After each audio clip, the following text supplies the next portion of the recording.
Shalom, selamat pagi untuk kita semua. Apa kabarnya? Haleluya. Pemain musik bilang luar biasa. Bapak Ibu saudara-saudari, apa kabarnya? Gak kedengaran nih. Apa kabarnya? Luar biasa. Kalau yang bilang luar biasa, angkat jempolnya. Banyak yang luar biasa ya. Puji nama Tuhan, kita berkumpul bersama-sama di akhir bulan Maret ya. Dan gak terasa kita sudah hampir masuk kepada pertengahan untuk beberapa bulan lagi. Nah, untuk itu kita mau datang kepada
sehingga semua yang kami miliki itu boleh memuliakan nama-Mu saja. Tuhan, kami hari ini dari awal, pertengahan sampai selesai ibadah ini, biarlah ada Shekinah Allah boleh turun, kemuliaan Allah boleh menghampiri kami ketika kami pulang. Tuhan, kami yang datang penuh beban, kami akan diberikan kelegaan. Kami yang hari ini sedang sakit, Tuhan akan memberikan kesembuhan di dalam nama Yesus. Kami mempercayai bahwa mujizat-Mu dari dulu sampai sekarang itu sama Tuhan adanya. Kau bisa mengadakan mujizat-Mu dari dulu sampai sekarang, maka dari itu kami mempercayai bahwa Tuhan ada berkat Tuhan yang tercurah atas kehidupan kami ketika kami memuji dan membesarkan nama-Mu. Kami siap memuji dan membesarkan nama-Mu di dalam nama Yesus. Kami berdoa dan mengucap syukur, sama-sama kita katakan amin. Mari semua kita berdiri bersama-sama. Di akhir bulan ini kita mau lebih semangat lagi memuji Tuhan. Kita mau membesarkan nama Dia bahwa Tuhan, Engkaulah kota benteng kami. Haleluya. Berjalan bersama-Mu.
memberkati dengan segala aspek kehidupan,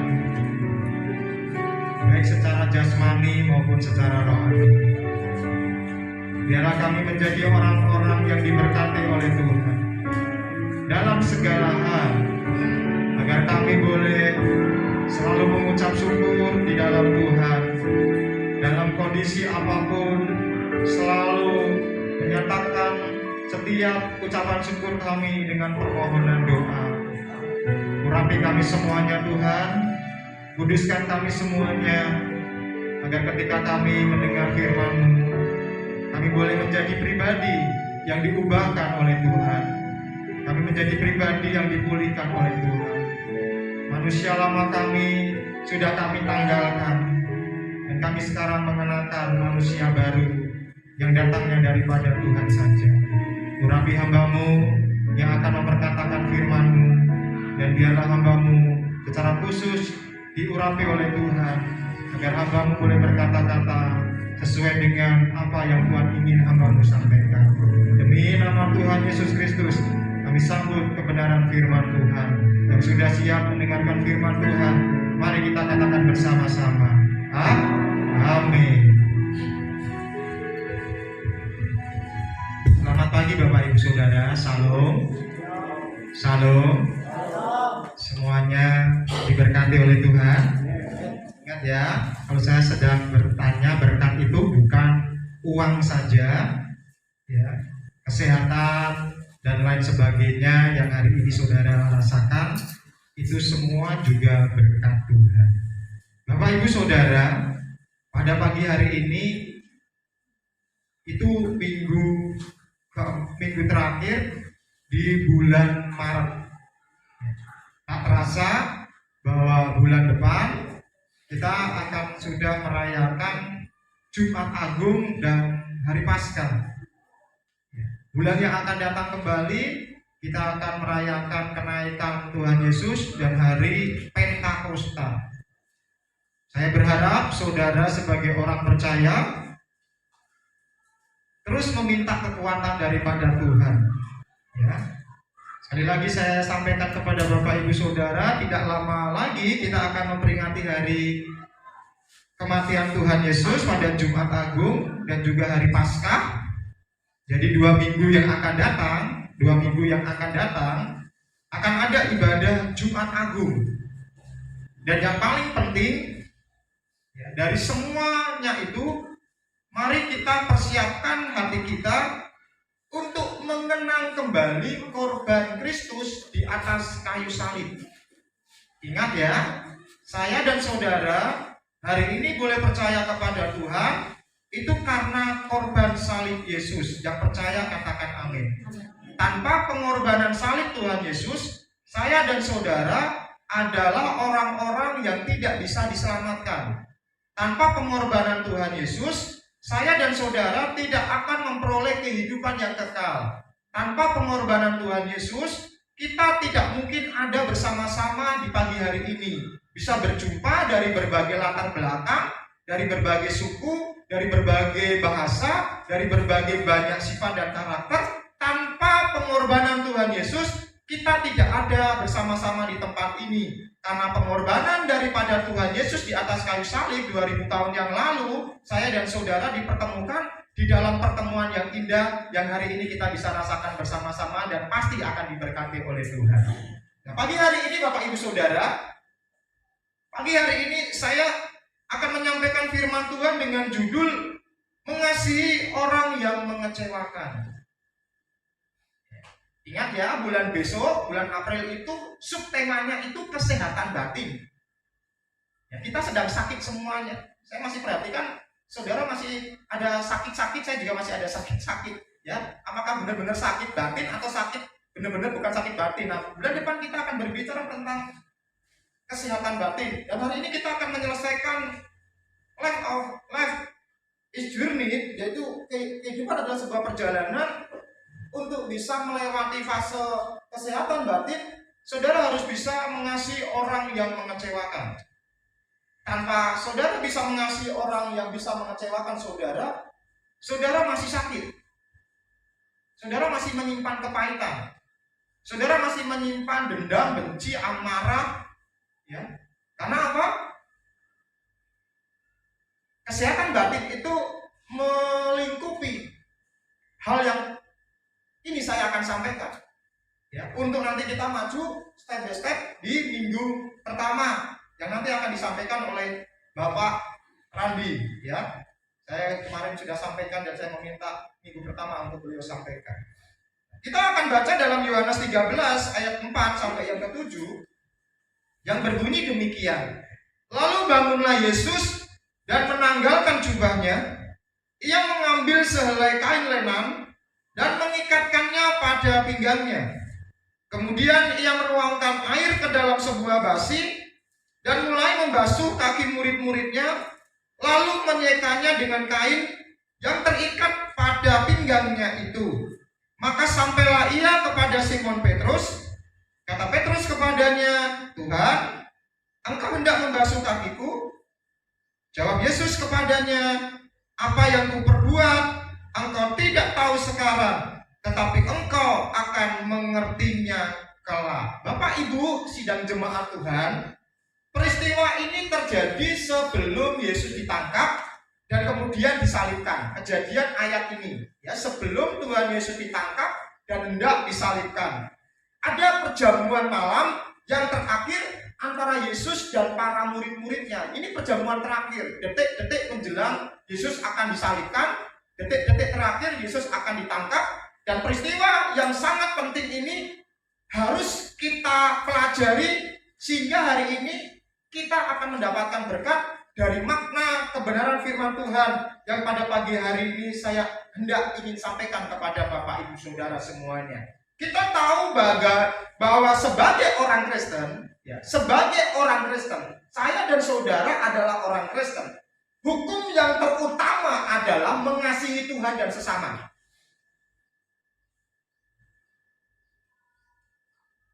Hukum yang terutama adalah mengasihi Tuhan dan sesama. Hukum yang terutama adalah mengasihi Tuhan dan sesama. Kalau kita mengasihi orang yang baik saja kepada kita, itu pasti jawabannya oke, bisa. Kalau kita mengasihi orang yang dekat dengan kita saja, yang sayang dengan kita saja, yang baik dengan kita saja, jawabannya akan mudah. Saya bisa mengasihi. Tetapi bagaimana ketika ada orang yang menjengkelkan saudara, ada orang yang mengecewakan saudara, ada orang yang membuat saudara itu, apakah kita bisa bilang, oke, saya mengasihi dia? Saya rasa sangat sulit sekali kalau kita belum sehat secara batin kita, Bapak Ibu Saudara. Kalau kita ada orang-orang yang mengecewakan kita, yang menyakiti kita, sangat sulit untuk kita itu mengasihi dan kita berkata, ya, aku bisa mengasihinya. Jarang itu ditemukan, khususnya di dalam perkumpulan orang percaya.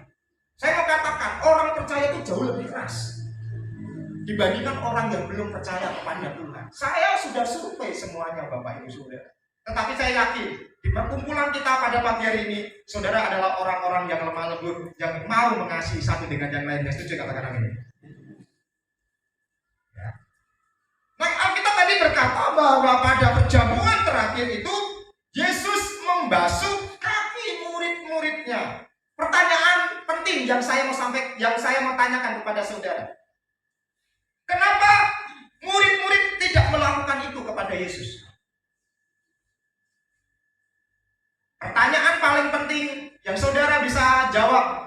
Kenapa bukan murid-murid Tuhan Yesus yang menyuci kakinya Tuhan Yesus? Bisa jawab? Bisa jawab? Bisa jawab, Bapak Ibu Saudara? Saya mau kasih tahu nanti ya, supaya saudara tahu. Karena kebiasaan orang Yahudi zaman dulu, ketika mereka mau masuk ke dalam sebuah ruangan, maka akan ada seorang hamba atau seorang budak yang akan mencuci kaki setiap orang yang masuk ke dalam ruangan itu. Dan jika tidak ada hamba, jika tidak ada budak yang bisa mencuci kaki setiap orang yang hendak masuk ke dalam ruangan itu, maka akan dicari orang yang paling muda atau dianggap rendah dalam tanda kutip, dia yang harus melakukan hal itu kepada orang-orang yang lain. Jadi harus hamba atau budak yang derajat, kalau tidak ada dua-duanya, harus ada orang yang derajatnya lebih rendah yang melakukan hal yang seperti itu. Tetapi tidak ada seorang pun yang melakukan tugas itu, Bapak Ibu Saudara. Karena itu adalah tugas seorang hamba, tugas seorang budak. Lagi pula mereka baru saja bertengkar. Murid-murid ini baru saja bertengkar. Kebiasaan murid-murid itu suka bertengkar. Coba lihat kiri kanan dulu, muka belakang. Apakah kalian suka bertengkar? Lihat dulu dong. Suka bertengkar? Tanya dong, kamu suka bertengkar kan? Mereka itu sedang bertengkar. Mereka sedang ribut. Mereka sedang memperebutkan siapa yang terbesar di antara mereka. Mereka mungkin berkata, memang kita ini sama-sama murid, tapi yang paling hebat saya. Mungkin itu kata Petrus. Yohanes yang merasa dekat kepada Tuhan juga tidak mau kalah. Jangan seperti itu. Bukan kamu yang paling hebat, saya juga yang paling hebat. Bayangkan Bapak Ibu Saudara, menjelang peristiwa penangkapan Tuhan Yesus, menjelang peristiwa Yesus mau disalibkan, ada perjamuan terakhir. Kenapa harus Yesus yang menyuci kaki para murid-murid? Bukan harusnya kan murid-muridnya yang mencuci kaki pemimpinnya, Bapak Ibu Saudara. Karena mereka sedang ribut. Mereka sedang ribut memperebutkan siapa yang paling hebat di dalam perkumpulan itu. Siapa yang paling jago di dalam perkumpulan itu. Siapa yang paling dominan di dalam perkumpulan itu. Siapa yang bisa ada di depan di dalam perkumpulan itu, Bapak Ibu Saudara. Saya melihat di sini bahwa seringkali ketika kita berelasi, ketika kita berhubungan dengan orang lain, kadang-kadang suka ada masalah yang timbul, Bapak Ibu Saudara. Seringkali ada masalah yang timbul dan itu terjadi karena kita punya sikap hati yang suka menyepelekan orang lain. Ketika kita sedang membangun hubungan, ketika kita sedang membangun relasi, seringkali terjadi konflik. Seringkali terjadi timbul permasalahannya. Karena apa? Satu dengan yang lain saling menyepelekan orang lain, Bapak Ibu. Tidak ada yang mau mengalah, tidak ada yang mau kalah. Karena gengsi dong kalau saya kalah, gengsi dong kalau saya itu mengalah. Ya kan, makanya sikap hati yang menyepelekan orang lain dan tidak mau kalah sama orang lain karena kita itu merasa diri lebih baik, merasa lebih hebat, merasa lebih pintar dan lebih segala-galanya dari orang lain, Bapak Ibu Saudara. Memang gak mau ngalah dan gak mau kalah itu seringkali sudah menjadi sifat manusia. Ya, gak mau kalah, gak mau ngalah itu sifat manusia, Bapak Ibu Saudara. Saya mau cerita, satu kali ada dua orang anak sekolah yang setelah mendengar pelajaran geografi ingin menyombongkan diri satu dengan yang lain. Ya, anak yang pertama berkata seperti ini, kamu dengar nggak tadi guru cerita tentang apa? Tahu kan, guru tadi cerita tentang terusan yang ada di dekat negara Israel, namanya terusan Suez. Murid yang kedua ini, ya saya dengar. Kenapa? Kamu tahu nggak, siapa yang menggali terusan Suez itu? Siapa yang nyangkul, yang ekskavator terusan Suez itu? Papi gue, bapak gue. Yang satu tidak mau kalah. Tadi kamu dengar juga enggak? Bahwa di negara Israel, guru tadi nyeritain ada laut mati. Siapa yang membunuh laut itu? Papi gue. Dua-duanya nggak mau kalah, Bapak Ibu sudah. Laut itu bisa mati karena dibunuh papi saya. Saudara-saudara, kadang-kadang kita tuh nggak mau kalah. Kadang-kadang kita tuh nggak mau ngalah sama orang lain. Pengennya menang sendiri. Ya, ini menunjukkan ada kesombongan satu dengan yang lain karena kita tidak mengalah kepada orang lain. Kalau itu masih ada saudara dan saya masih sakit, belum sehat batinnya. Dalam Yakobus 4 ayat pertama dan yang kedua, firman Tuhan berkata demikian, dari manakah datangnya sengketa dan pertengkaran di antara kamu? Bukankah datangnya dari hawa nafsumu yang saling berjuang di dalam tubuhmu? Kamu ingin mengingini sesuatu tetapi kamu tidak memperolehnya, lalu kamu membunuh, kamu iri hati tetapi kamu tidak mencapai tujuanmu, lalu kamu bertengkar dan kamu berkelahi, kamu tidak memperoleh apa-apa karena kamu tidak berdoa. Kenapa seringkali pertengkaran terjadi di antara kita? Karena kita nggak mau ngalah satu dengan yang lain. Kenapa pertengkaran itu selalu terjadi di antara kita? Karena kita tidak mau kalah. Ada keinginan-keinginan yang tidak tercapai, lalu kita bersaing dengan orang lain. Ada ide-ide kita yang tidak bisa tercapai, kita berjuang bagaimana ide kita itu bisa diterapkan untuk orang lain, Bapak Ibu Saudara. Misalnya di dalam sebuah rumah tangga ada adik kakak. Ya biasanya tidak semua adik kakak itu bertengkar, tidak semuanya. Tapi ada adik kakak itu bertengkar, ya. Pengen merasa yang paling hebat siapa, karena tujuannya untuk memperoleh kasih sayang yang lebih daripada orang tuanya. Kalau orang tuanya membiarkan terjadi pertengkaran itu tanpa memberikan solusi kepada kedua anak itu, maka kelak ketika mereka besar, mereka akan saling bertengkar satu dengan yang lain dan mereka akan menjadi orang yang tidak mau mengalah dan merasa diri hebat, dan ujung-ujungnya akan terjerembab kepada hal-hal dosa dan hal-hal yang tidak bisa dikendalikan karena nanti ke depan usianya sudah semakin besar. Nah, Bapak Ibu Saudara, bukankah ini adalah sebuah relasi yang tidak baik? Pertengkaran, perkelahian, percekcokan, iri hati dan lain sebagainya merupakan sebuah hal yang tidak baik. Saudara harus banyak relasi toksik, Bapak Ibu Saudara. Semacam ini yang mendatangkan racun itu bisa hilang di dalam tubuh kita. Nah, bagaimana solusinya? Bagaimana solusinya supaya hal-hal yang buruk itu bisa hilang dalam kehidupan kita dan kita bisa belajar mengasihi orang yang mengecewakan kita. Itu bisa suami istri kita, orang tua, anak, ataupun sesamanya. Yang pertama, saya lihat kita harus membuang kesombongan. Yang pertama, supaya saudara bisa belajar mengasihi orang yang mengecewakan saudara, membuang kesombongan. Murid-murid tidak mau saling membasuh kaki karena mereka sombong, Bapak Ibu Saudara. Tidak menganggap yang lain itu utama, sehingga Yesus sendiri yang harus memberikan teladan. Bisa bayangkan loh, Yesus itu adalah guru mereka, Yesus itu adalah pemimpin mereka, Yesus itu adalah raja di atas segala raja, Yesus itu adalah Tuhan di atas segala ilah. Dia yang harus melakukan terhadap murid-muridnya, yang harusnya murid-muridnya itu melakukannya kepada Yesus. Tetapi Yesus sebagai seorang pemimpin, dia lakukan seperti itu supaya bisa membuka mata hati para murid-muridnya. Saya mau katakan kepada saudara, kalau saudara dikecewakan orang lain, saudara dibuat pahit hidupmu oleh orang lain, bisakah saudara mencuci kaki orang-orang yang sudah menyakiti saudara dengan tulus, saudara? Bisa? Tidak akan mungkin bisa. Itu tingkatan level yang paling tok markotok di dalam kebenaran firman Tuhan. Bisa membasuh kaki itu ilmu tok markotok, tidak ditemukan di dunia ini. Yesus lakukan.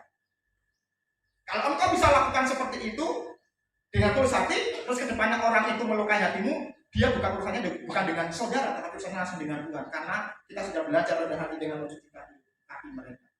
Dan Yesus melakukan itu semuanya. Karena apa? Yesus tahu ini murid-murid ini masih sombong. Hidup dekat dengan Tuhan Yesus masih sombong. Hidup melayani bersama dengan Tuhan Yesus masih sombong. Hidup sama-sama pelayanan, sama-sama melihat mujizat yang dilakukan Tuhan Yesus masih sombong. Nah, saya percaya bahwa kerendahan hati yang kita miliki dalam hidup kita itu akan memampukan kita menjalani hubungan dengan orang lain. Ya, setuju katakan. Kalau saudara bisa membuang kesombongan, saudara bisa berelasi dengan banyak orang dengan cukup baik. Filipi 2 ayat 3 berkata begini, dengan tidak mencari kepentingan sendiri atau puji-pujian yang sia-sia, sebaliknya hendaklah dengan rendah hati yang seorang menganggap yang lain lebih utama daripada dirinya sendiri. Kalau kita tidak mencari kepentingan diri, tapi kita harus menganggap orang lain akan terjadi sebuah hubungan yang baik. Maka akan terjadi relasi yang baik. Dengan kata lain, kalau kita ingin menjalin hubungan yang baik, belajar menghargai orang lain. Kalau kita ingin membangun hubungan satu dengan yang lain itu baik, harus belajar menghargai orang lain. Ada respect kepada orang lain, bersikap positif kepada orang lain, bukan bersikap negatif kepada orang lain, Bapak Ibu Saudara. Maka saya ingat puluhan tahun yang lalu, ada seorang penulis buku yang bukunya menjadi bestseller internasional. Dan walaupun orangnya sudah lama meninggal, bukunya dicetak terus dalam berbagai bahasa yang ada di dunia ini. Judulnya How to Influence and Influence People, yang artinya bagaimana mencari kawan dan mempengaruhi orang. Judulnya bukunya itu kalau diterjemahkan di Indonesianya, bagaimana mencari kawan dan mempengaruhi orang.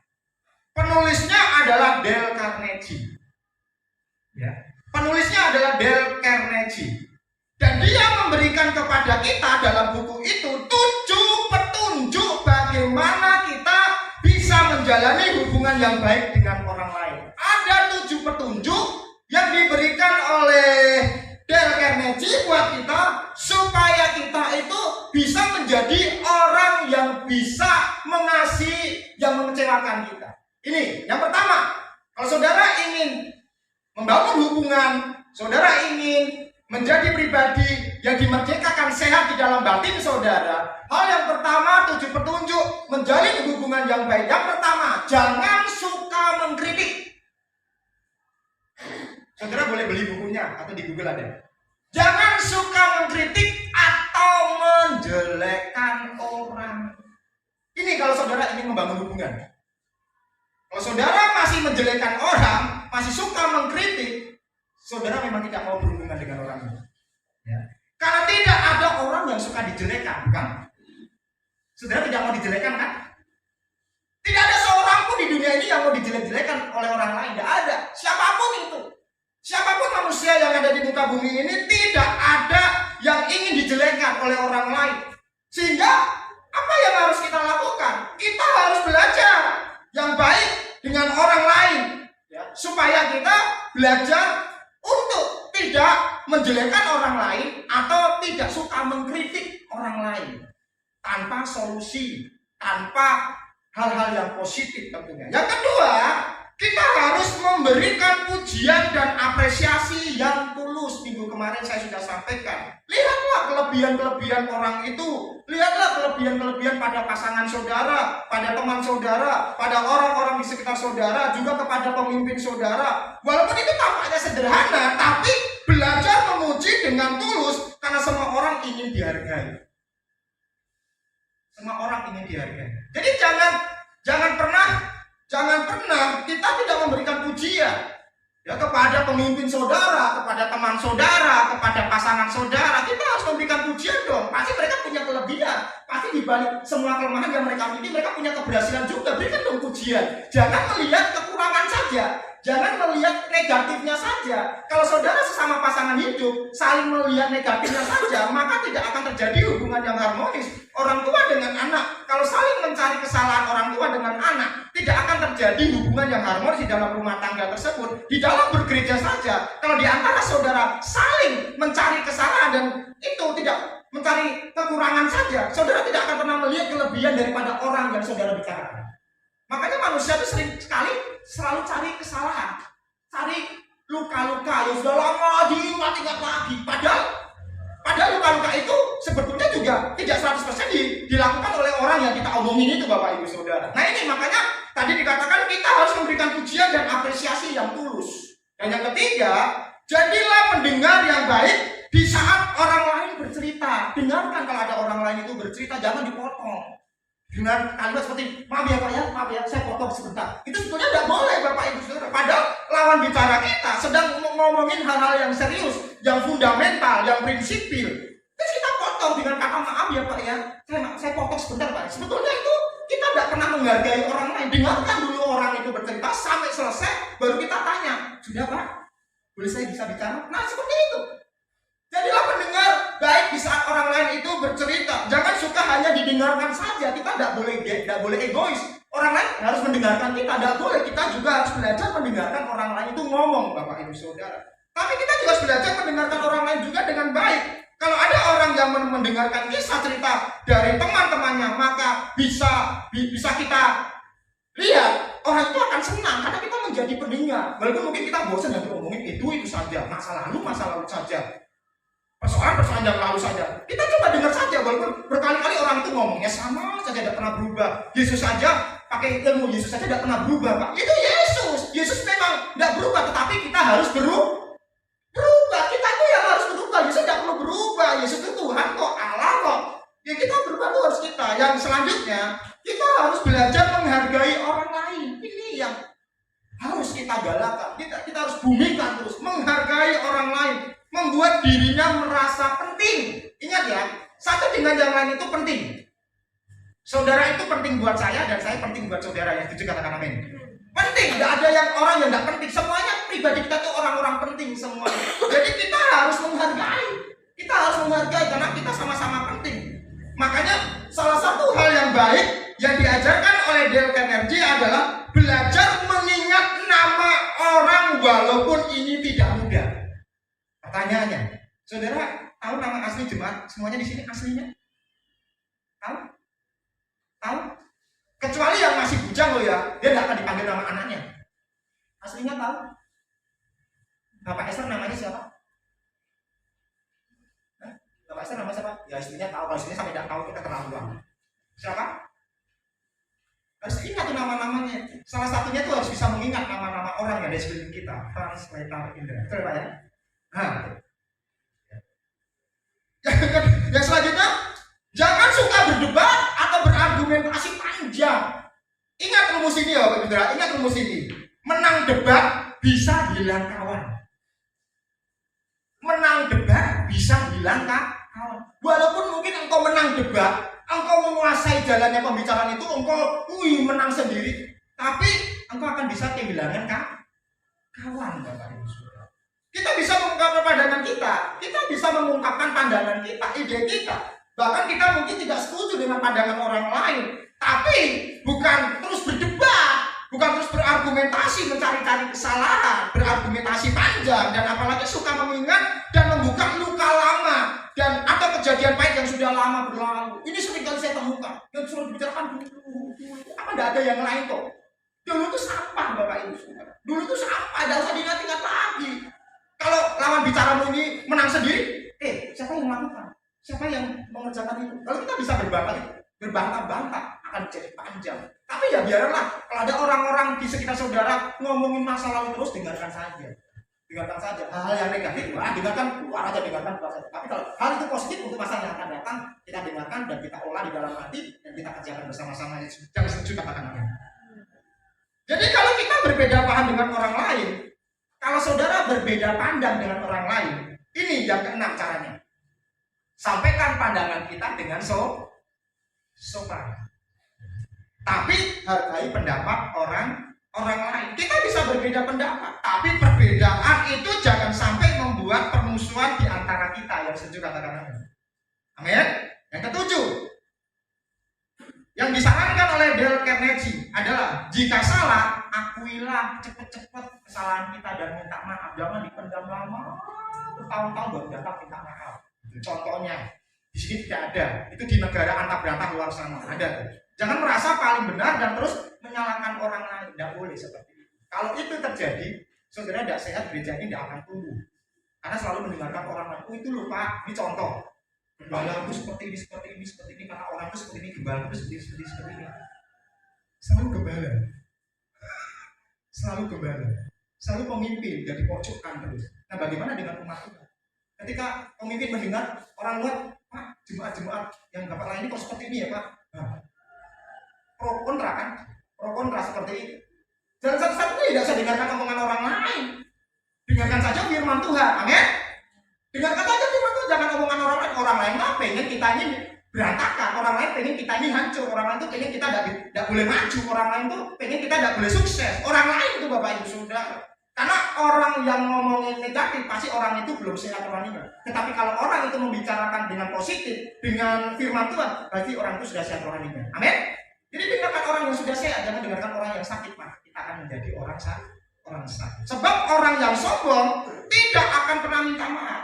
Nah, Bapak Ibu Saudara, kalau di antara kita pada pagi hari ini memiliki relasi yang kurang baik, memiliki hubungan yang kurang baik di dalam keluarga, di dalam lingkungan gereja, di dalam lingkungan kerja, di dalam lingkungan saudara beraktivitas, ayo kita pikirkan bersama-sama, percaya kepada Yesus Kristus dan jangan pernah ribut dengan orang lain. Firman Tuhan kemarin saya sampaikan, carilah perdamaian dengan semua orang, cari damai dengan semua orang. Karena Injil Matius pasal yang ke-5 di situ dikatakan, berbahagialah orang yang suka damai. Nah, dan energi memberikan hal-hal seperti itu. Makanya hal yang kedua yang kita lihat, bagaimana kita bisa mengasihi orang yang mengecewakan, bahkan menyebalkan di dalam hidup kita, itu terdapat di dalam Yohanes pasal 13 ayat yang kedua. Mereka sedang makan bersama dan iblis telah membisikkan rencana dalam hati Yudas Iskariot, anak Simon, untuk mengkhianati dia. Saudara-saudara, ya, kalau kita ingin melihat kasih dalam relasi, kalau kita ingin melihat kasih di dalam hubungan, baik di dalam keluarga, di dalam sesama anggota gereja, ataupun dengan orang lain, pertama tadi saya katakan, kita harus membuang kesombongan. Hidup rendah hati, menganggap orang yang lain lebih utama, respect, menghargai orang lain. Yang kedua, kita harus menjaga hati. Yang pertama, kita membuang kesombongan dengan kita belajar rendah hati. Yang kedua, harus menjaga hati. Tanpa ini saudara miliki, saudara tidak akan pernah bisa mengasihi orang yang mengecewakan saudara. Tidak akan pernah bisa terwujud, tidak akan pernah terjadi sampai Yesus datang kali yang kedua, tidak akan pernah terwujud. Dan saudara tidak akan pernah melihat kemuliaan Tuhan yang besar di hadapan saudara. Kita harus menjaga hati agar jangan gampang kecewa ketika melihat kesalahan ataupun kelemahan orang lain. Tujuannya menjaga hati ini supaya kita tidak mudah kecewa, kita tidak mudah melihat kesalahan orang lain terus, atau kita melihat kelemahan orang lain terus. Perhatikan kalimat ini baik-baik. Walaupun saudara sudah hidup benar, walaupun saudara sudah hidup sesuai kebenaran firman Tuhan, dan saudara memiliki kehidupan yang baik tanpa cacat ataupun tanpa celah sekalipun, akan selalu ada Yudas Iskariot di sekitar kita. Walaupun kita sudah baik, akan selalu ada Yudas Iskariot di sekitar kita. Yesus itu pribadi berdosa atau tidak?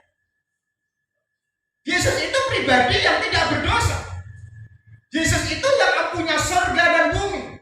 Yesus itu yang menciptakan kita. Dia seorang pemimpin tiada cacat dan tiada celah.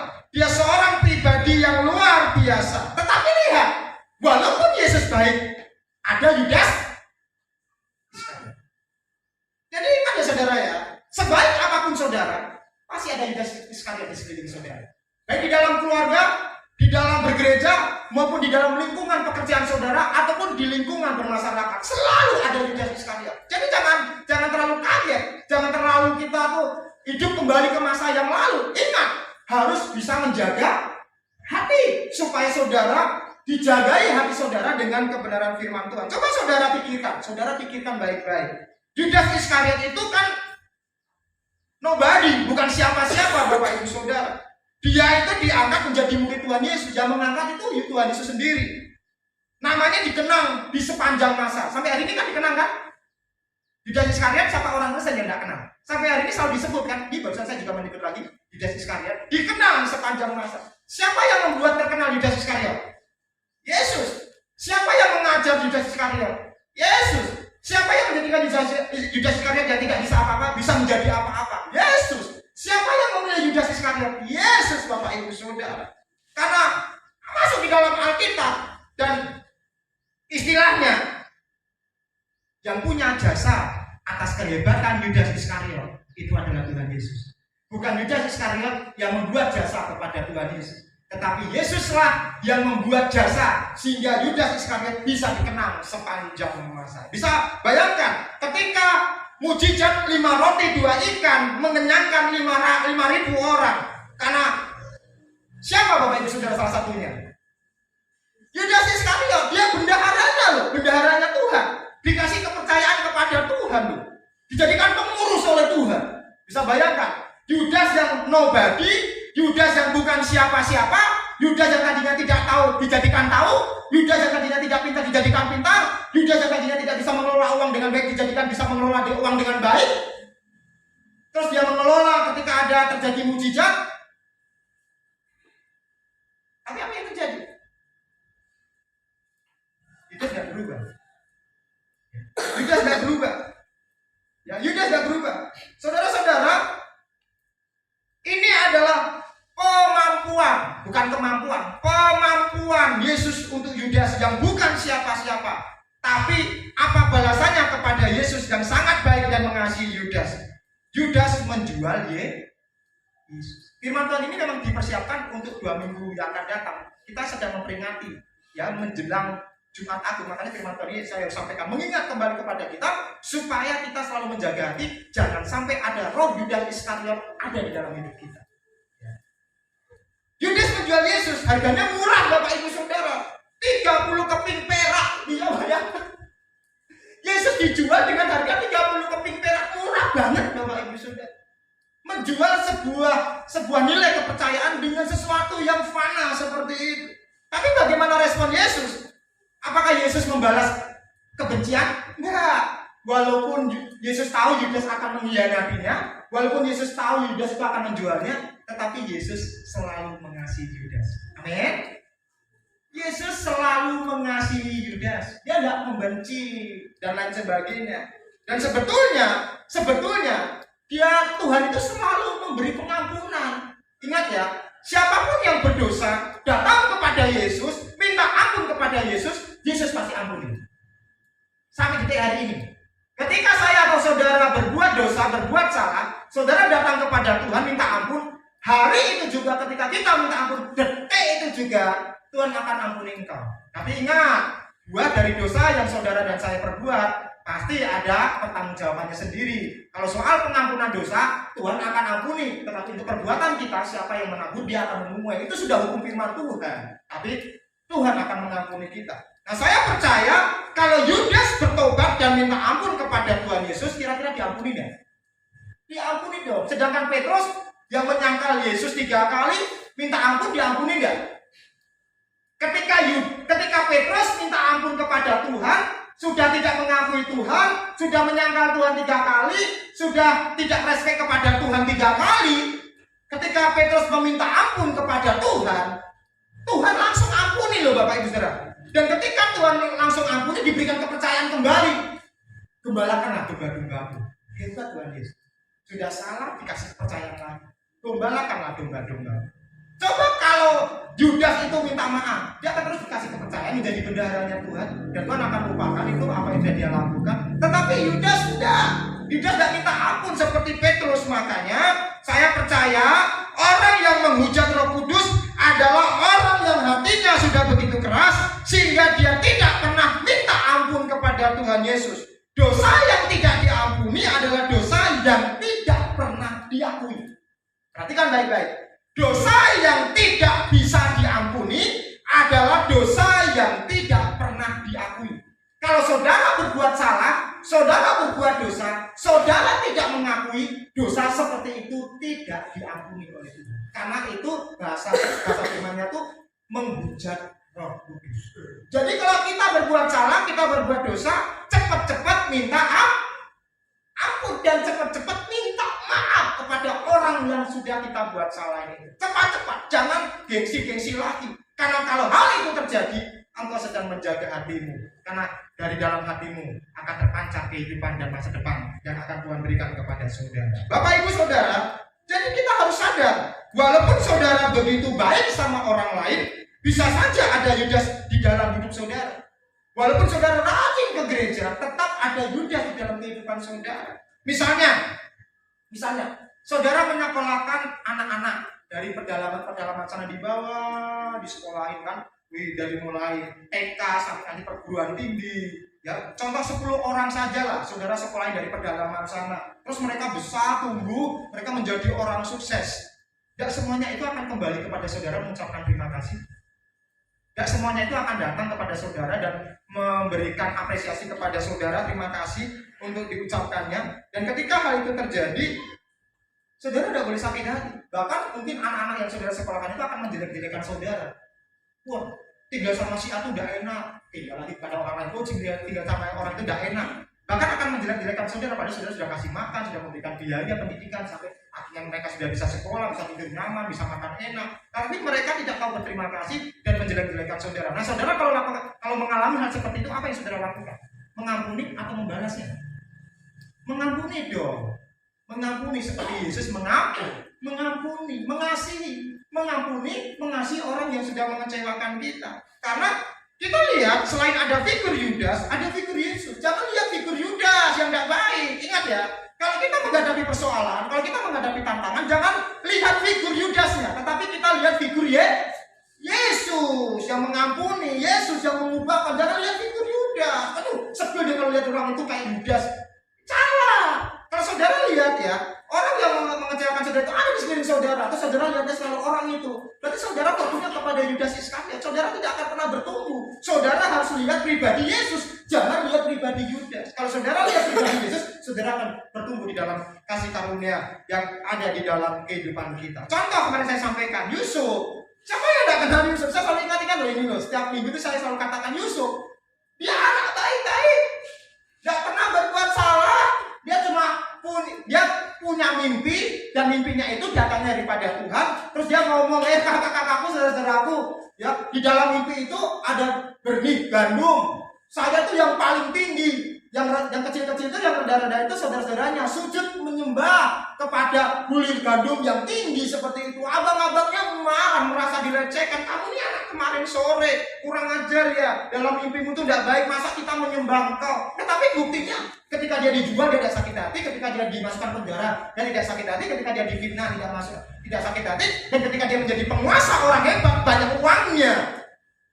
Benar tidak saudara-saudaranya sujud menyembah kepada Yesus? Benar tidak? Di ending terakhir saudara-saudaranya menyembah Yusuf tidak? Menyembah Yusuf, datang ke Mesir, datang, tetapi Yusuf tidak membalas kejahatan dengan kejahatan. Dia katakan, masih kenalkah sama saya? Masih hidup kan Bapak? Nah, seperti itu. Dia tidak membalas. Ketika kalau dia bisa membalas, masukkan aja penjara. Aja nih kakak-kakak saya. Bisa kan? Karena dia raja muda, orang nomor 2 setelah Fir'aun, Bapak Ibu. Tapi dia tidak lakukan seperti itu. Dia mengasihi saudara-saudaranya. Jadi Bapak Ibu Saudara, izinkan orang-orang yang negatif di sekitar saudara melakukan apapun, tapi tetap respon saudara harus positif. Amin. Izinkan orang-orang yang negatif itu ada di sekitar saudara, tetapi respon saudara harus positif. Kalau respon saudara negatif, hancurlah sudah dunia ini. Hancurlah hidupmu dan hancurlah orang-orang yang berpikiran, yang melakukan yang negatif terhadap saudara. Tetapi respon yang harus kita miliki karena kita menjaga hati kita, respon kita harus positif, Bapak Ibu Saudara.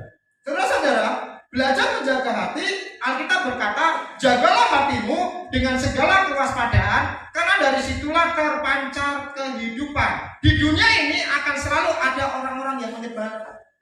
Di dunia ini akan selalu ada orang-orang yang menyebalkan.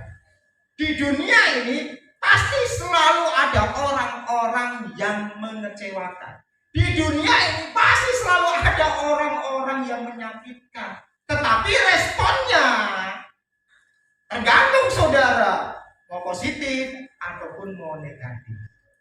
Amin. Kalau saudara di dalam rumah tangga, suami istri, ya kan, kalau saudara saling merasa diri hebat, merasa tidak mau mengalah, itu akan menjadi sebuah konflik yang berkepanjangan. Bukan hanya saudara sebagai pasangan suami istri saja, tetapi anak-anak saudara itu akan mengalami hal-hal yang kurang bagus, Bapak Ibu. Tadi pagi ketika pekerja kami sarapan pagi, saya ngomong kepada mereka seperti ini. Di salah satu provinsi, kekerasan di dalam rumah tangga itu dijadikan sebuah kebiasaan. Di satu provinsi yang ada di negara kita, saya nggak mau sebutkan, saudara nanti akan cari di Google dan saudara akan tahu provinsi mana. Kekerasan itu menjadi sebuah kebiasaan. Perempuan dan anak-anak selalu menjadi korban. Suami dan istri suka hajar anaknya dengan kekerasan. Itu normal. Seperti kebiasaan dijadikan adat, Bapak Ibu. Makanya kalau suami tidak mukul istri, suami itu tidak beradab. Bisa bayangkan kalau itu diterapkan kepada saudara. Muka Mama Obama yang glowing menjadi glowong, Bapak Ibu. Muka Ibu Gembala yang hidungnya kayak terong, lancip kayak cabai, Bapak Ibu. Nah, dipukul, ditonjokin setiap hari oleh gembala sidang. Bisa bayangkan. Itu dijadikan tradisi. Tapi ketika pemerintahan Bapak Jokowi memerintah, makanya diterjunkan ya perlindungan anak dan kaum wanita. Ya puji Tuhan, 60% berkurang sekali kekerasan di dalam rumah tangga. Bisa bayangkan loh Bapak Saudara. Suami itu tiap pagi sore malam itu bisa pukul istri seenaknya, tidak ada hukum. Kasihan lah. Luka-luka batin itu terjadi kepada istri dan anak-anaknya. Berkelanjutan dan nanti anak-anaknya akan ikuti jejak bapaknya, akan pukul orang-orang yang lain, akan berkelahi dengan orang-orang yang lain, akan tidak mau mengalah, tidak mau kalah, Bapak, akan dilakukan itu seperti itu terus. Dan itu menjadi sebuah kebiasaan. Bisa bayangkan hal-hal yang dilakukan terus-menerus itu bisa menjadi kebiasaan. Hal-hal negatif yang kita lakukan terus-menerus itu akan mendarah daging, seperti iman mendarah daging di dalam hidup kita. Kalau hal negatif itu kita lakukan terus-menerus, itu akan menjadi kebiasaan atau adat istiadat yang negatif. Saya yakin di sini tidak ada suami yang nempelin istrinya. Saya yakin di sini tidak ada suami yang nempelin istrinya. Saya yakin di sini tidak ada suami yang nempelin istrinya. Atau jangan-jangan istrinya yang kebalik, nempelin suaminya ada? Jangan ada loh ya. Kalau sampai ada istri yang nempelin suaminya atau suami nempelin istrinya, saya akan kerahkan seluruh jemaat untuk disalibkan di depan gereja. Salibkan. Jangan ada. Ya, jangan lakukan hal seperti itu. Karena kalau hal itu saudara lakukan, hati saudara sakit, batin saudara sakit. Saudara sudah menabur luka-luka batin kepada orang lain, saudara juga mengalami sakit. Nah, untuk itu Bapak Ibu Saudara, jalan satu-satunya. Ketika di dalam rumah tangga terjadi hal-hal yang kurang bagus sekali, respon salah satu pasangan hidup jangan negatif. Kalau yang satu melakukan yang negatif, yang lainnya jangan bahas, emang kamu saja yang bisa melakukan negatif, gue juga bisa. Waduh, salah semua sudah. Satu harus responnya positif. Kalah dengan cara kita berdoa kepada Tuhan, berserah kepada Tuhan, berdoa kepada Tuhan, sehingga salah satu dari pasangan kita bisa bertobat dan dipulihkan oleh Tuhan, yang percaya kepada Tuhan. Itu harus terjadi loh Bapak Ibu Saudara. Kenapa? Karena kita akan meninggalkan warisan legasi kepada anak-anak kita. Dilihat oleh anak-anak kita, generasi-generasi kita. Kasihan generasi-generasi kita. Generasi-generasi kita ini sudah tidak mengenal tentang karakter lagi. Hanya bisa mengenal dunia ini. Mereka akan belajar dari sini. Apa itu budi pekerti? Apa itu karakter Kristus? Mereka tidak mau tahu. Mereka maunya ini aja. Ya, belajar sama ini metaverse. Nah, besok hari Selasa saya akan berbicara metaverse kepada anak-anak SMA Negeri 1 Kartingan Tengah. Karena program pemerintah pembentukan karakter kerohanian hari Selasa saya akan berbicara tentang metaverse. Tentang karakter siswa Kristen yang unggul di masa sekarang ini, di tengah dunia yang penuh dengan gemerlap teknologi yang canggih. Anak-anak kita mana mau belajar sopan santun dari hari sulit, tapi mereka akan belajar dari sini. Kalau kita tidak memberikan contoh yang baik kepada anak-anak kita melalui tingkah laku dan tindakan kita, anak-anak kita ke depan akan menjadi anak-anak gadget, anak-anak yang akan mengikuti suara gadget, bukan suara orang tua dan suara firman Tuhan. Nah, pada pagi hari ini saya ingin katakan bahwa menjaga hati itu penting. Saya ingin kasih sebuah ilustrasi. Saudara tahu burung yang paling gagah itu burung apa? Burung yang paling gagah itu burung apa? Burung yang paling kuat, paling besar, paling hebat itu burung apa? Rajanya burung itu burung apa? Raja Wali. Ya. Namanya burung Raja Wali.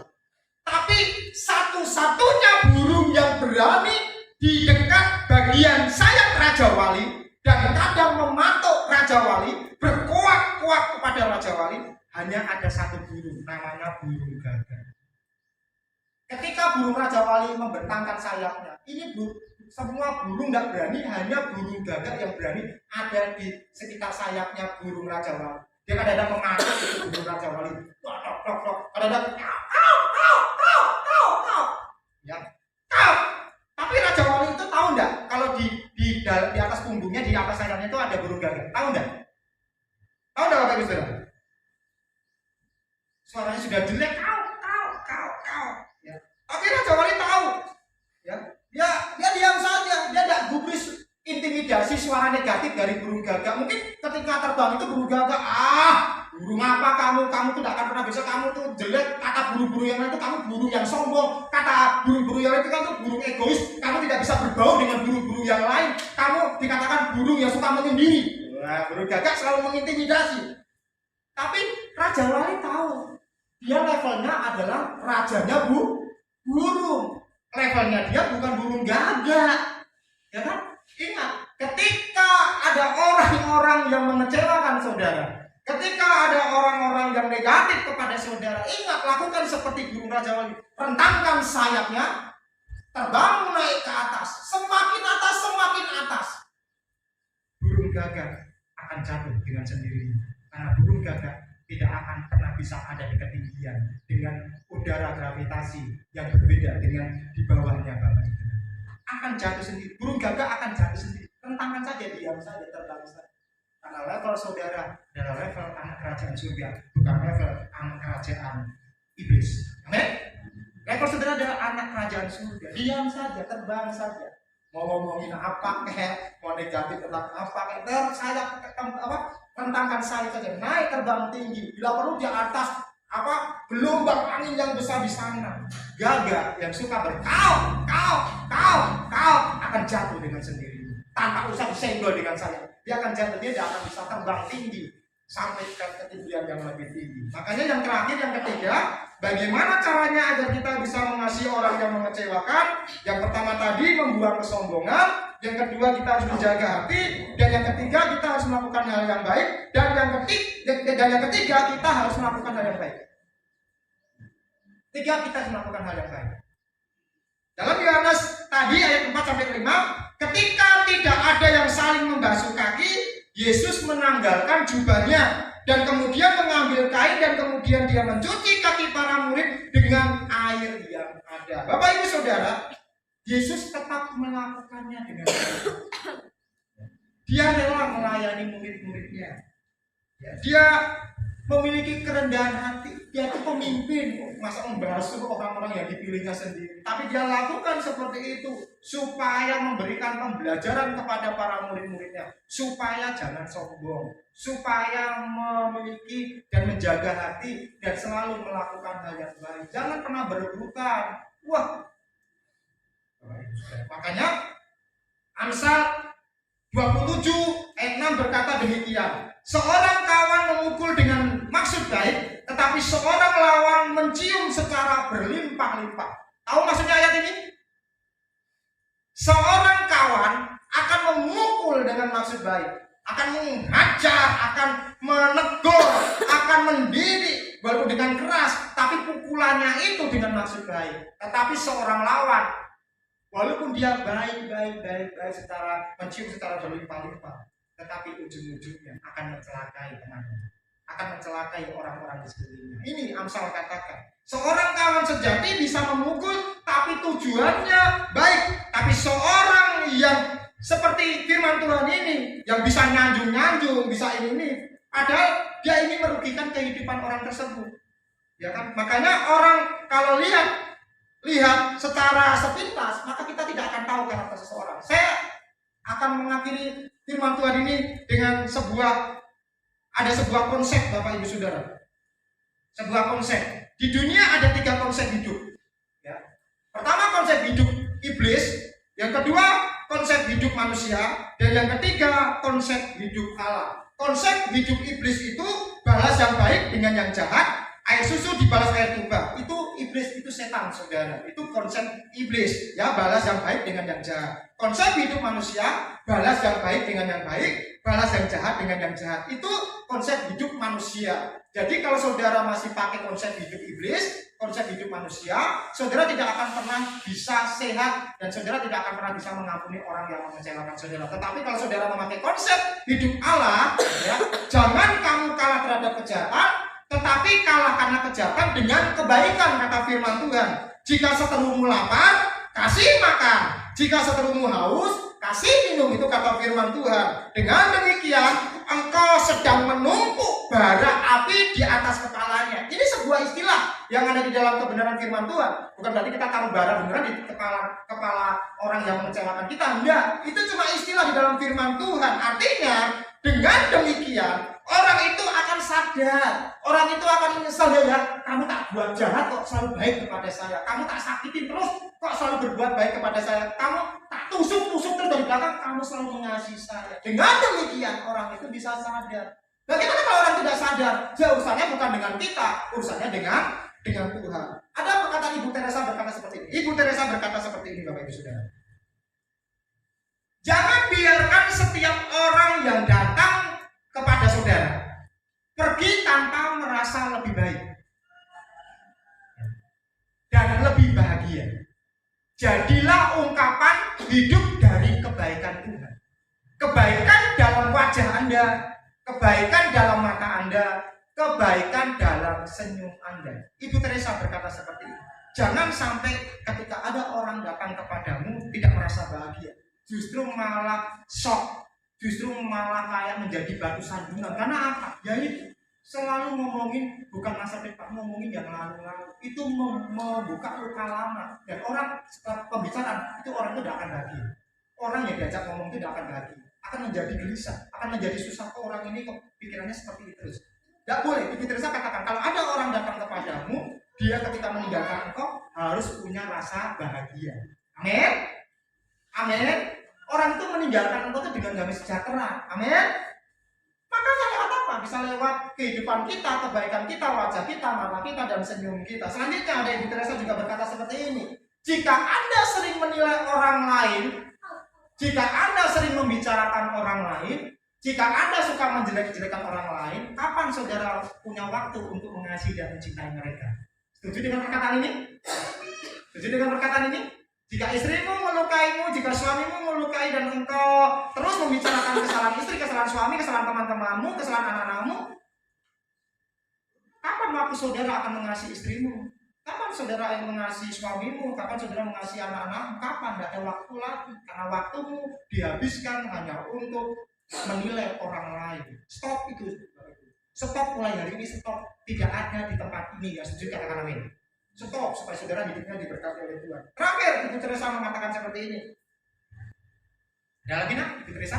Bila engkau baik hati, nah ini yang sangat sulit, tapi engkau harus bisa lakukan. Engkau harus bisa lakukan.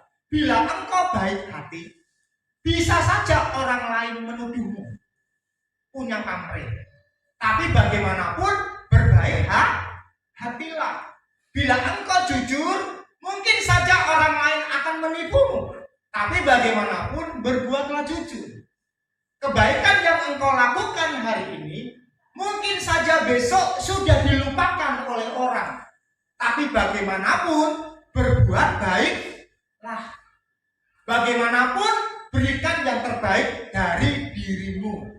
Pada akhirnya, ini statement yang terakhir sangat luar biasa sekali. Saya sangat diberkati oleh Tuhan. Pada akhirnya engkau akan tahu bahwa ini adalah urusan antara engkau dengan Tuhan. Ini bukan urusan antara engkau dengan orang yang mengecewakan engkau. Bapak Ibu Saudara yang dikasihi Tuhan, kalau kita melakukan kebaikan, kalau Bapak Ibu Saudara melakukan kebaikan, orang tetap merespon tidak baik, saudara harus tetap melakukan yang baik. Loh, diam. Kalau saudara melakukan kebaikan, terus orang tetap merespon tidak baik kepada saudara, saudara harus tetap melakukan yang baik. Karena apa? Karena apa saya bertanya seperti ini? Ini urusan saudara dengan Tuhan, bukan urusan saudara dengan orang yang sudah mengecewakan saudara.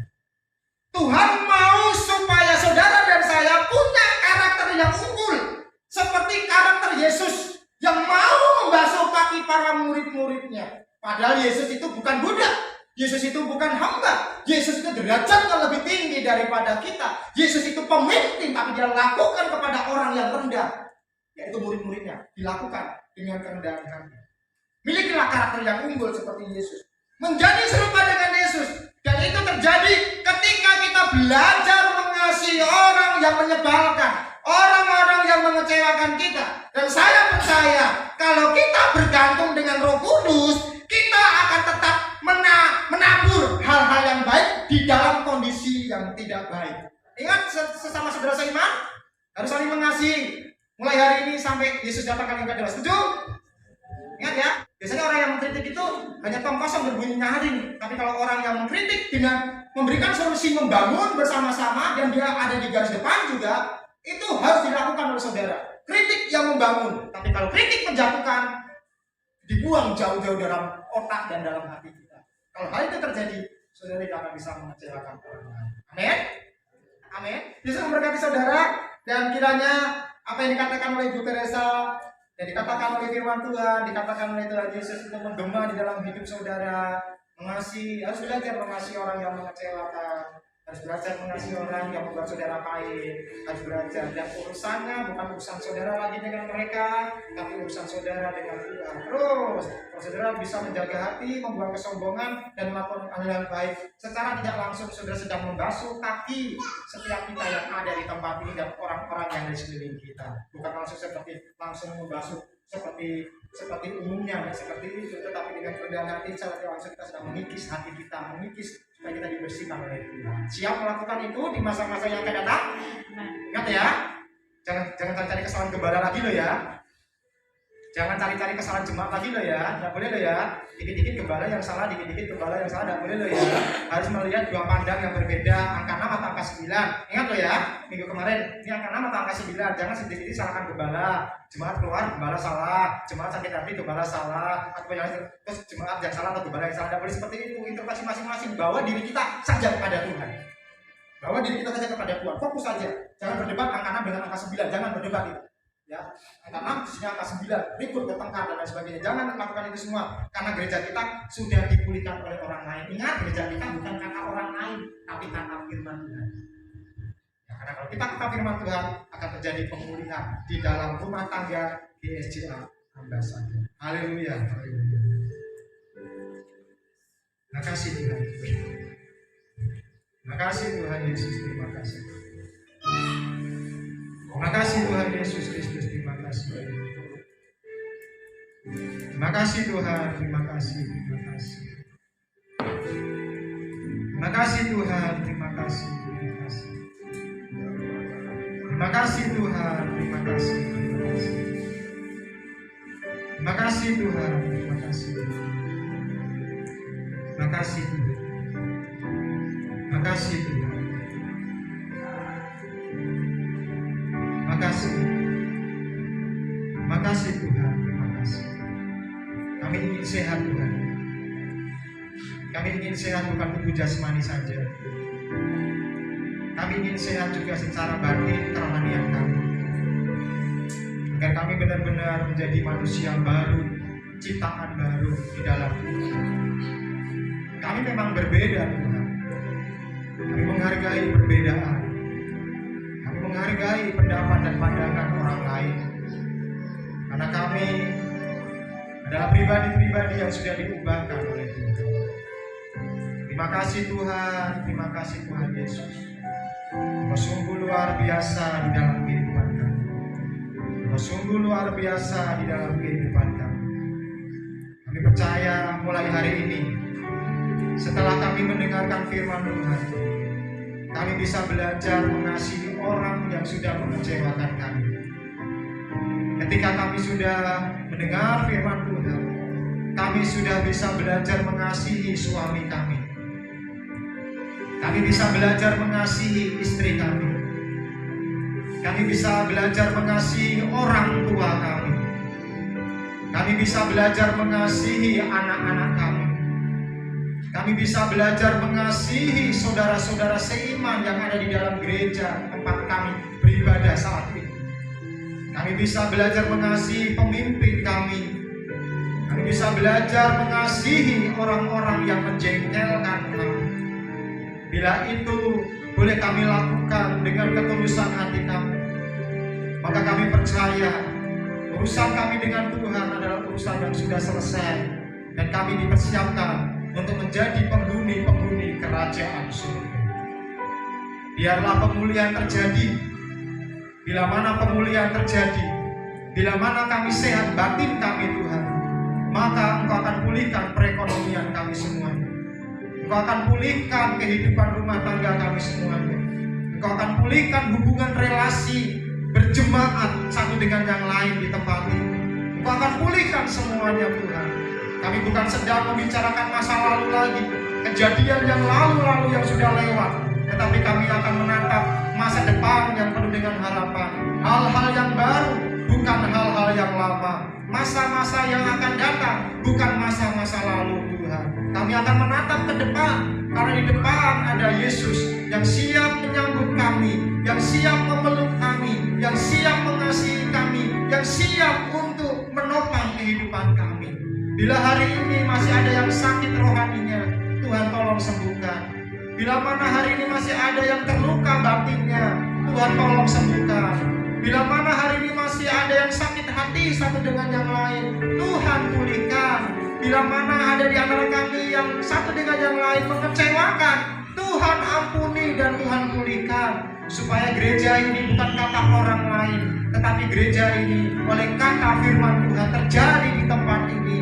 Karena kami yang menjalani, kami yang melakukannya, dan kami yang menghidupi firman Tuhan setiap saat, setiap waktu. Untuk itu Tuhan tolong kami semuanya, supaya kami semuanya boleh mulai hari ini saling mengasihi satu dengan yang lain. Karena hukum terutama dan yang terutama adalah mengasihi Tuhan dan mengasihi sesama kami. Kami tidak boleh hanya mengasihi Tuhan saja tanpa kami mengasihi manusia, tetapi kami mengasihi Tuhan juga mengasihi sesama kami manusia. Dengan ketulusan hati kami, tidak ada kepura-puraan lagi di dalam hidup kami, tetapi yang ada adalah kebaikan Tuhan terpancar di dalam kehidupan kami, sehingga kami boleh menjadi terang dunia dan garam dunia di tengah-tengah dunia ini yang gelap ini Tuhan. Terima kasih Tuhan. Bila mana ada perkataan hamba-Mu yang kurang berkenan, Tuhan tolong ampuni, supaya kami semuanya saling belajar, saling mendukung satu dengan yang lain, saling memajukan pekerjaan Tuhan di tempat ini, sehingga nama Tuhan saja yang dipuji, dipermuliakan. Biarlah hari ini kami akan membuang kesombongan yang ada di dalam hati kami. Kami akan menjaga hati kami, karena dengan menjaga hati kami akan terpancar kehidupan dan masa depan yang indah. Dan kami akan selalu melakukan hal yang baik, walaupun orang-orang meresponnya dengan negatif. Kami akan terus melakukan hal yang baik, walaupun ada orang-orang yang negatif di sekeliling kami. Kami akan menjadi orang-orang yang benar melakukan firman Tuhan, walaupun ada Yudas Iskariot yang ada di sekeliling kami. Karena itu terjadi di dalam kehidupan Yesus juga. Tetapi kami yakin hal-hal seperti itu tidak menjadi halangan untuk kami selalu melakukan hal yang baik. Terima kasih Tuhan. Terima kasih Yesus. Tanamkan firman-Mu kepada seluruh sidang jemaat Tuhan, agar kami semuanya boleh bertumbuh bersama-sama di dalam pengenalan akan Tuhan Yesus Kristus sendiri. Terima kasih Tuhan. Di dalam nama Tuhan Yesus Kristus yang menjadi Tuhan dan kekasih jiwa kami yang hidup. Haleluya, haleluya, haleluya. Mari kita katakan bersama-sama. Amin. Tuhan Yesus memberkati Bapak Ibu Saudara. Mari kaum wanita boleh nyanyi.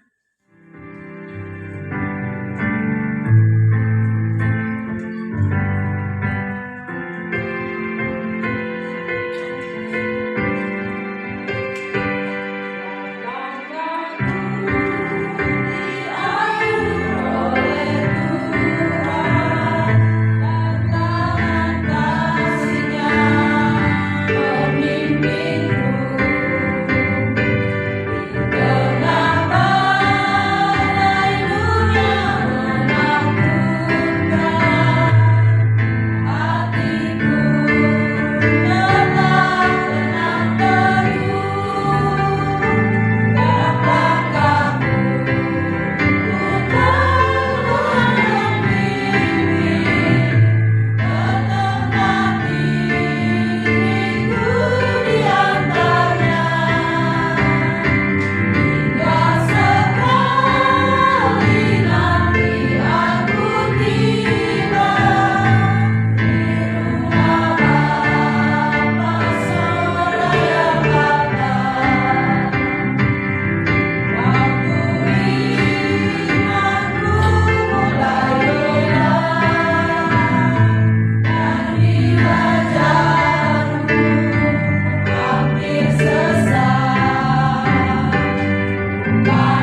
Terima kasih buat ibadah sepanjang hari ini. Dari awal sampai akhirnya Tuhan sudah tolong. Kami percaya langkah kami ke depan jauh lebih baik daripada langkah hari ini. Kesehatan rohani kami jauh lebih baik daripada kesehatan rohani kami hari ini. Dan kehidupan kami ke depan jauh lebih baik daripada kehidupan kami yang sekarang ini. Karena kami ingin Tuhan membuang kesombongan di dalam hati kami. Kami ingin menjadi orang yang rendah hati satu dengan yang lain. Kami harus menjaga hati kami sebaik-baiknya menjelang kedatangan Tuhan. Dan kami akan selalu melakukan hal-hal yang baik untuk kebaikan orang lain dan kebaikan orang-orang sekeliling kami, agar dunia boleh melihat kami bahwa tidak seperti apa yang mereka bicarakan, apa seperti mereka yang pikirkan, bahwa kehidupan kami adalah kehidupan yang sesuai dengan kebenaran firman Tuhan. Sehingga tanpa menunjukkan dengan perkataan kami, orang akan melihat bahwa kami adalah orang-orang yang sudah diubah oleh Tuhan. Untuk itu berkati beberapa bulan yang akan datang, hamba akan memilih kepengurusan yang baru sesuai dengan tahun terakhir ini Tuhan, tahun pembentukan, tahun pengajaran firman Tuhan, tahun akhir daripada perintisan mula di tempat ini, sehingga nanti ke depan pengurus-pengurus gereja yang baru akan bisa mendukung hambamu, akan selalu ada di belakang hambamu, mendukung semua pekerjaan Tuhan di tempat ini, mengasihi, tidak ada yang menonjol satu dengan yang lain, sehingga mereka punya kerendahan hati. Tidak ada visi misi mereka, yang ada visi Tuhan yang Tuhan berikan kepada gembala sidang, sehingga dapat merefleksikan setiap visi misi yang sudah diemban gembala sidang untuk dijabarkan kepada para pengurus dan seluruh sidang jemaat Tuhan. Hari Selasa kami dipercaya, gereja kami dipercayakan oleh Sekolah Menengah Atas Negeri 1 Katingan dan pemerintah dalam hal ini dalam pembentukan karakter siswa-siswa Kristen, supaya di tengah-tengah zaman yang sekarang ini penuh dengan teknologi dan penuh dengan media sosial, penuh dengan berita-berita hoax yang banyak, karakter-karakter siswa Kristen SMA Negeri 1 boleh memiliki karakter yang unggul di dalam Kristus, karakter yang sesuai dengan firman Tuhan, karakter yang baik, sehingga anak-anak kami di SMA Negeri 1 Katingan Tengah boleh menjadi anak-anak yang dapat menjadi berkat bagi teman-teman mereka yang belum percaya kepada Tuhan. Kami juga berdoa buat guru-guru pembimbing seperti Saudara Asma Kuncara, Ibu Karya, dan yang lainnya yang sudah membimbing anak-anak SMA Negeri 1 Katingan dalam bimbingan rohani. Kiranya Engkau memberkati mereka semuanya. Mereka sudah berjeri lelah sampai tahun ini, sampai hari ini. Mereka boleh menjadi abdi pemerintah, boleh menjadi guru di sekolah mereka, mengajar dengan tanpa jeri lelah. Berikan kepada mereka kekuatan dan kemampuan. Terima kasih buat kepercayaan mereka buat gereja kami. Terima kasih mereka sudah cinta kepada gereja di tempat ini. Sebagai gereja, jemaat gereja lokalmu, mereka orang-orang yang bertumbuh sampai hari ini. Terima kasih Tuhan. Setiap rancangan-rencana, bahkan setiap acara dari awal, pertengahan hingga akhirnya hari Selasa besok, Tuhan cukupkan, karena kami akan kedatangan setiap umat-umat pilihan Tuhan, 100 lebih orang Tuhan di tempat ini. Tentu kami cukup bersuka cita karena kami kedatangan orang-orang yang mau belajar firman Tuhan. Untuk itu berkati jemaat-jemaat Tuhan yang lainnya, supaya boleh menyambut ini dengan positif, dengan sukacita, karena segala sesuatu yang baik perlu dirayakan bersama-sama dengan kebaikan Tuhan. Sebentar kami akan pulang meninggalkan tempat ini ke rumah kami masing-masing. Tuhan tolong sertai kami dan lindungi kami. Bapa kami di dalam kerajaan surga, dikuduskanlah namamu, datanglah kerajaanmu, jadilah kehendakmu di bumi seperti di surga. Berikanlah hari ini makanan kami yang secukupnya, dan ampunilah akan kesalahan kami, seperti kami juga mengampuni orang yang bersalah kepada kami. Dan janganlah membawa kami ke dalam pencobaan, tetapi lepaskanlah kami daripada yang jahat. Karena Engkau lah yang mempunyai kerajaan dan kuasa dan kemuliaan